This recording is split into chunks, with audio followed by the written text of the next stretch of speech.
വിപ്ലവത്തിന്റെ വീരഗാഥ മുഴക്കപ്പെട്ട മുൻഗാമികളുടെ ജീവിത പാരമ്പര്യമുള്ള മലപ്പുറത്തിന്റെ മക്കളോട് ഞാനൊന്ന് ചോദിച്ചു കൊള്ളട്ടെ. ഇന്ന് ഈ മലപ്പുറം ജില്ലയുടെ തെരുവോരങ്ങളിൽ പാർട്ടിയുടെ പേര് പറഞ്ഞ്, സംഘടനയുടെ പേര് പറഞ്ഞ്, ഗ്രൂപ്പിന്റെ പേര് പറഞ്ഞ്, നേതാവിന്റെ പേര് പറഞ്ഞ്, കുടുംബമഹിമയുടെ പേര് പറഞ്ഞ് മഹല്ലും മസ്ജിദും മഖ്ബറയും മറ്റു പലതും പിടിച്ചെടുക്കാൻ വേണ്ടി കേട്ട് തെരുവോരങ്ങളിൽ നാണം കെട്ട രാഷ്ട്രീയക്കാരനെ പോലും പരാജയപ്പെടുത്തുന്ന രീതിയിൽ തമ്മിലടിക്കുന്ന, കാഫിർ എന്ന് വിളിക്കുന്ന, മുബത്തദി എന്ന് വിളിക്കുന്ന, മുശ്രിക് എന്ന് വിളിക്കുന്ന, നിസ്കരിക്കാൻ പള്ളിയിലേക്ക് വരുന്നവർ പോലും തമ്മിലടിക്കുന്ന ഈ ജീർണതകളെ, പള്ളിക്കുള്ളിൽ പോലും നിസാര വിഷയത്തിന്റെ പേരിൽ തമ്മിലടിക്കുന്ന മുസ്ലിം ഉമ്മത്തിന്റെ ചീഞ്ഞു മാറുന്ന ജീർണതകളെ കാണുമ്പോൾ അല്ലാഹുവിന്റെ ഹബീബ് റൗളയ്ക്കുള്ളിൽ കിടന്ന് സന്തോഷിക്കുവോ? അതല്ല ഹബീബായ റസൂലിന് സങ്കടം വരുവോ? നിഷ്കളങ്കമായിട്ട് നമ്മളൊന്ന് ചിന്തിക്കണം. റസൂലുള്ളാന്റെ സന്തോഷം ഉമ്മത്തിന്റെ ഐക്യത്തിലാണ്. മരണത്തിന്റെ അവസ്ഥ, ആ വേദന പോലും ഹബീബായ മുത്തും മറന്നുപോയി. പക്ഷേ ഇന്ന് ആ റസൂലുള്ളാന്റെ വക്താക്കൾ എന്ന് പറയുന്ന നമ്മൾ, കേരള സംസ്ഥാനത്ത് ഏറ്റവും വലിയ ഇസ്ലാമിക പാരമ്പര്യം എന്ന് അവകാശപ്പെടുന്ന മലപ്പുറത്തിന്റെ മണ്ണിൽ നിസാര വിഷയത്തിന്റെ പേരിൽ ഇവിടെ തമ്മിലടിയ നാം ചിന്തിക്കുക ആത്മാർത്ഥമായി. എന്റെ ഈ പ്രവർത്തനം കൊണ്ട്, എന്റെ ഈ വാക്കുകൾ കൊണ്ട് എന്റെ ഹബീബിന് സന്തോഷമാണോ എനിക്ക് നൽകാൻ കഴിയുന്നത്? അതല്ല എന്റെ ഹബീബിന് വെറുപ്പാണോ എനിക്ക് നൽകാൻ കഴിയുന്നത്? നാം ചിന്തിക്കുക.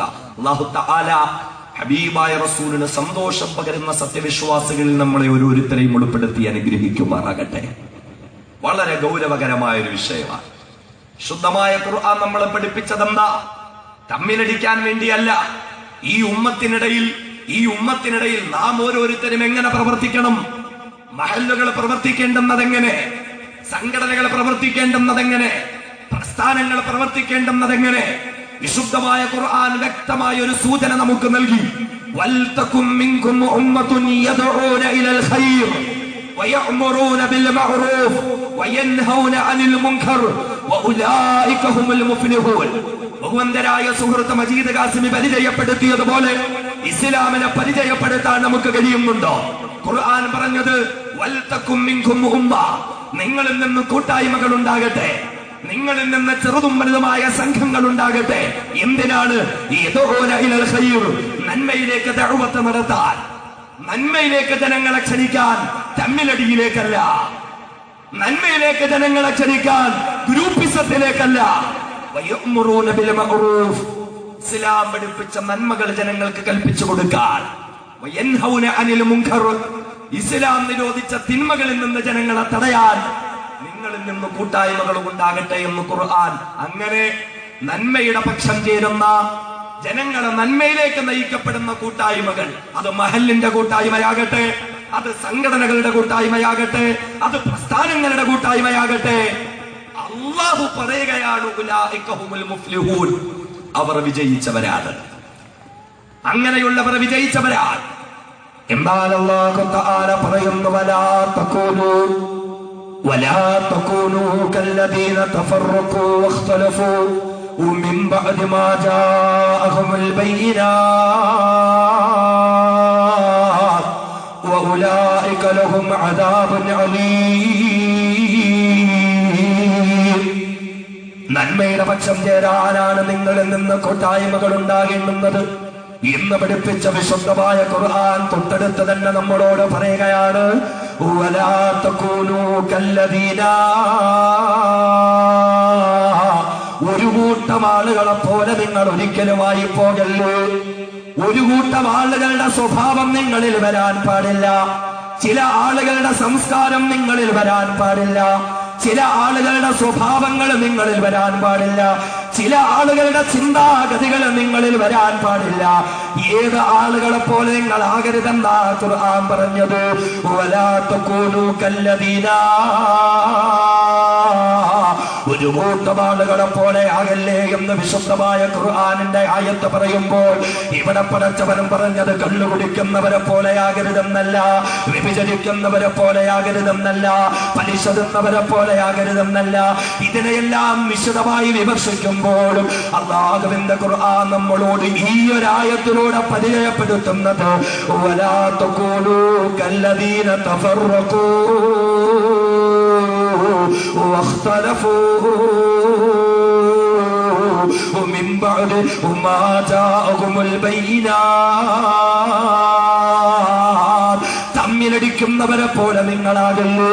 അഭിപ്രായ ഭിന്നതയുടെ പേരിൽ ഉമ്മത്തിനിടയിൽ ഭിന്നതയുണ്ടാക്കുന്നവരെ പോലെ നിങ്ങളാകല്ലേ. മഹല്ലുകളെ പല തട്ടിലാക്കുന്നവരെ പോലെ നിങ്ങളാകല്ലേ. കുടുംബത്തിന്റെ പേര് പറഞ്ഞുകൊണ്ട്, അധികാരത്തിന്റെ പേര് പറഞ്ഞുകൊണ്ട്, ഗ്രൂപ്പിസത്തിന്റെ പേര് പറഞ്ഞുകൊണ്ട് നാട്ടിൽ സാഹോദര്യത്തോടുകൂടി ജീവിച്ചുകൊണ്ടിരുന്ന മുസ്ലിമുകൾക്കിടയിൽ ഐക്യത്തിന്റെ ചിന്താഗതികളെ തല്ലി തകർത്തുകൊണ്ട് ഭിന്നതയുടെ ചിന്താഗതികൾ പകർന്നു കൊടുത്ത ഉമ്മത്തിനെ പല തട്ടിലേക്കാക്കിയ, കണ്ടാലൊന്ന് സലാം പറയാൻ പോലും മനസ്സില്ലാത്ത, ഒന്ന് പുഞ്ചിരിക്കാൻ പോലും മനസ്സില്ലാത്ത, സഹകരിക്കാൻ പോലും മനസ്സില്ലാത്ത, ജീർണതയുടെ ഭിന്നതയുടെ ചിത്രതയുടെ ചിന്താഗതികൾ പകരുന്നവരില്ലേ. ഒരിക്കലും അവരെ പോലെ നിങ്ങളാകല്ലേ. അവരെത്രയോ മോശക്കാരാ. അല്ലാഹു തആല ഒരു കൂട്ടം ആളുകളെ പോലെ നിങ്ങൾ ഒരിക്കലും ആകാൻ പാടില്ല എന്ന് പറഞ്ഞെങ്കിൽ അള്ളാന്റെ ഖുർആൻ അത്രത്തോളം കനിശയുടെ വാക്കുച്ചരിച്ചെങ്കിൽ എത്രത്തോളം മോശത്തരത്തിന്റെ ആൾക്കാരാണ് അവര്. അല്ലാഹു പറയുകയാണ് ഉലൈക ലഹും അദാബുൻ അലീം.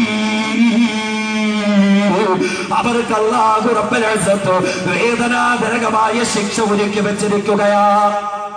ഐക്യപ്പെടേണ്ടെന്ന സന്ദർഭമെന്ന വ്യക്തമായ ബോധ്യമുണ്ടായിട്ടും വ്യക്തമായ തെളിവുകൾ കിട്ടിയിട്ടും നിസാര വിഷയത്തിന്റെ പേരിൽ തമ്മിലെടുക്കുന്നവർ, ഉമ്മത്തിനെ പല വിഭാഗങ്ങളാക്കി മാറ്റുന്നവര്, അക്കൂട്ടരെ പറ്റി അല്ലാഹു പറയുന്നു ഉലൈക ലഹും അദാബുൻ അലീം.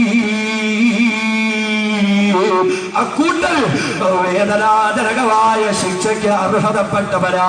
അതുകൊണ്ട് അല്ലാഹു റബ്ബുൽ ഇസ്സത്ത് പറയുകയാ, ഒരിക്കലും നിങ്ങൾ അവരെ പോലെയാകാൻ പാടില്ല. അവരെ പോലെ ഒരിക്കലും നിങ്ങളാകരുത്. ആര്? കല്ലദീന തഫറഖൂ വഖ്തലഫൂ. തമ്മിലടിക്കുന്നവർ, മഹല്ലുകളിൽ പ്രശ്നം ഉണ്ടാക്കുന്നവർ, അത് ഏത് പാർട്ടിയായാലും ഏത് പ്രസ്ഥാനമായാലും ആര് ഏത് കുടുംബക്കാരെന്ന് പറഞ്ഞാലും അവരെ പോലെ നിങ്ങളാകരുത്. ഈ ഉമ്മത്ത് തകരാൻ പാടില്ല. ഉമ്മത്തിന്റെ ഏറ്റവും വലിയ ശക്തിയായ ഐക്യം തളർത്തപ്പെടാൻ പാടില്ല.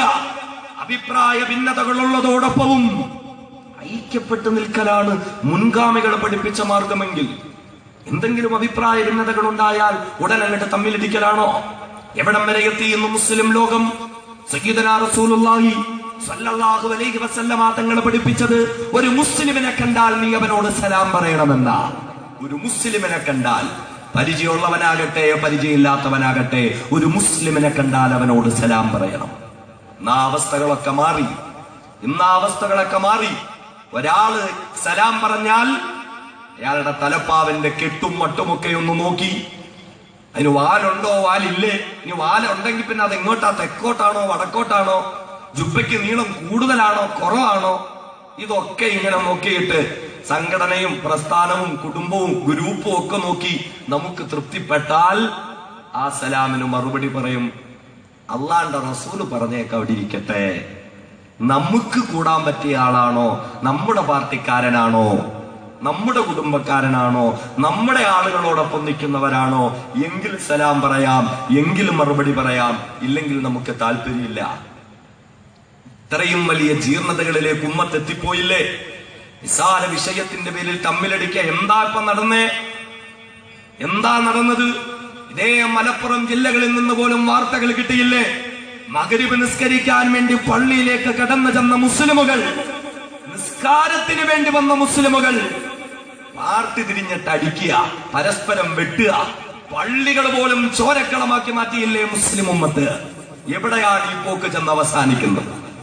എവിടെ ഈ പോക്ക് ചെന്ന് അവസാനിക്കും? തമ്മിലടിക്കുകയാണ്. പള്ളികൾ പോലും ചോരക്കളമാക്കി മാറ്റുകയാണ്.